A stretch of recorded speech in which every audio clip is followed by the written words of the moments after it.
Welcome back, my dear friends. I'm Vikas, your English companion. Today, I'm going to help you understand articles. Articles क्या होता है grammar में, वो हम लोग आज समझेंगे कम समय में। उसका पूरा डिफिनेशन, टाइप, यूजेज, इंपॉर्टेंस सब कुछ समझेंगे एग्जाम्पल के साथ। यस माय डियर फ्रेंड्स, इससे पहले आप tense, sentence, parts of speech, number, person, gender, case, voice, इस तरह के तमाम टॉपिक आपको वीडियो के माध्यम से दिखाया गया है। आप वह वीडियो देखना चाहते हैं तो डिस्क्रिप्शन में लिंक दिया गया है, वो वीडियो जरूर देखें। और वो सभी वीडियो कम समय में आपको अधिक कंटेंट बना करके दिया गया है, वो आप देखिए, समझिए। और आज हम लोग देखेंगे पिक्चर के साथ आर्टिकल्स। आर्टिकल्स क्या होता है इंग्लिश ग्रामर में, वो हम लोग आज कंप्लीट देखने वाले हैं, समझने वाले हैं। बहुत आसान है मेरे दोस्त, बहुत आसान है। जो इंग्लिश का भूत बना हुआ है ना, उसको हम लोग भगाने वाले हैं। पूरा भूत को एकदम भगा के साफ करने वाले हैं। आर्टिकल्स क्या होता है आप समझ सकते हैं। Articles are small words, a and the या फिर the. Yes my dear friends, articles are small words used before noun to show if the noun is general or specific. Yes my dear friends, संज्ञा हम लोग जो noun पढ़ चुके हैं उसका इस्तेमाल आर्टिकल्स में होता है। और वो नाउन जनरल नाउन है या फिर स्पेसिफिक पार्टिकुलर नाउन है, उसको हम लोग विस्तार से देखेंगे और समझेंगे। ए एंड द आपको बताया गया, ए एन और द, यह तीन प्रकार का आर्टिकल्स होता है। और ए एन द को हम लोग इनडिफिनिट आर्टिकल्स कहते हैं, जो निश्चित नहीं है ना, जो खास भी नहीं है। और द जो डिफिनिट आर्टिकल्स कहलाता है, जो निश्चित भी है, विशेष भी है। जी हाँ, फिर से समझिए आर्टिकल्स क्या होता है। आर्टिकल्स का दो प्रकार है, indefinite articles, definite articles. Indefinite में दो प्रकार, ए और एन। डिफिनिट में द लगा हुआ है ना। डिफिनिट का क्या है, द या दी। इसको हम लोग एग्जाम्पल के साथ समझेंगे। आर्टिकल्स ए एन द को हम लोग डिटेल में समझेंगे अच्छे से, कम समय में। ए कैसे इस्तेमाल होता है, ए का यूज क्या है।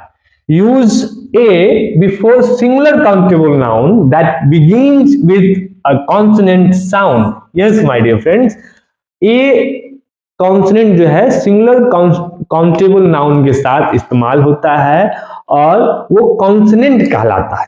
जैसे कि आप देख सकते हैं, ए ई आई ओ यू के अलावा जितने भी लेटर्स हैं वो कॉन्सोनेंट साउंड में आता है। जी हाँ, इसका एग्जांपल आप देख समझ सकते हैं। A book, a car, a dog, a house, a teacher. कितना आसान एग्जाम्पल है, इसे आप नोट डाउन कर सकते हैं। Unless you practice you can not learn. जब तक आप प्रयास नहीं करेंगे, अभ्यास नहीं करेंगे, समझ नहीं पाएंगे, सीख नहीं पाएंगे। आप अभ्यास करिए, प्रयास करिए, परिणाम आपके पक्ष में होगा। अब हम लोग देखेंगे एन को।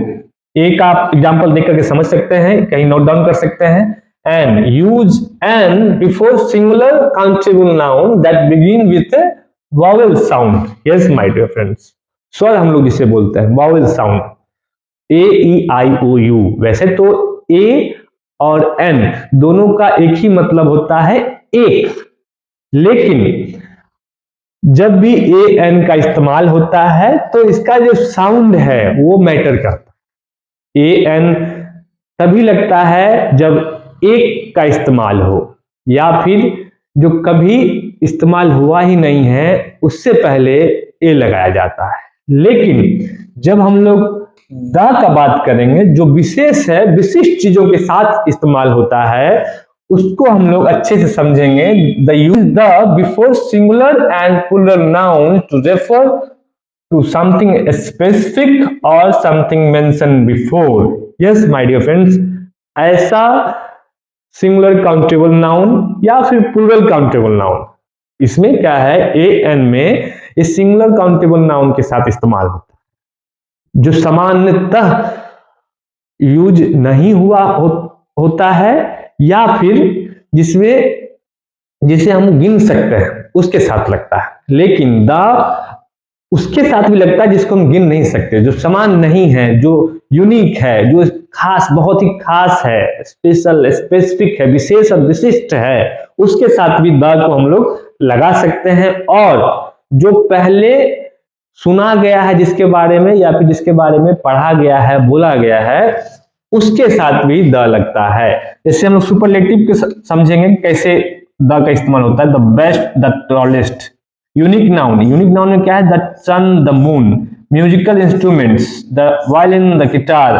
और एग्जांपल आप देख सकते हैं, the book, the car, the dog, the houses, the trees. S भी लगा हुआ है, मतलब आप कह सकते हैं जो सिंगुलर है और जो प्लूरल है, दोनों में द का इस्तेमाल होता है। कितना आसान है। यस माय डियर फ्रेंड्स, सच में आसान है। आप इससे एक बार इसका अभ्यास करिए, 10, 20, 50 एग्जाम्पल लिखिए, लिख करके ग्रुप कमेंट में सेंड करिए। और भी क्या एग्जाम्पल हो सकता है आप जरूर बताइए।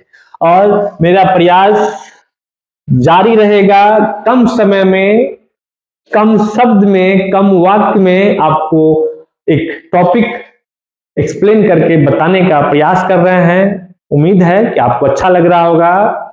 आप वीडियो को देखते होंगे, एंजॉय करते होंगे, अपने फ्रेंड के साथ शेयर करते होंगे। वीडियो को लाइक जरूर करें, कमेंट करें, चैनल को सब्सक्राइब करें, और व्यस्त रहें, स्वस्थ रहें, मस्त रहें। Thank you.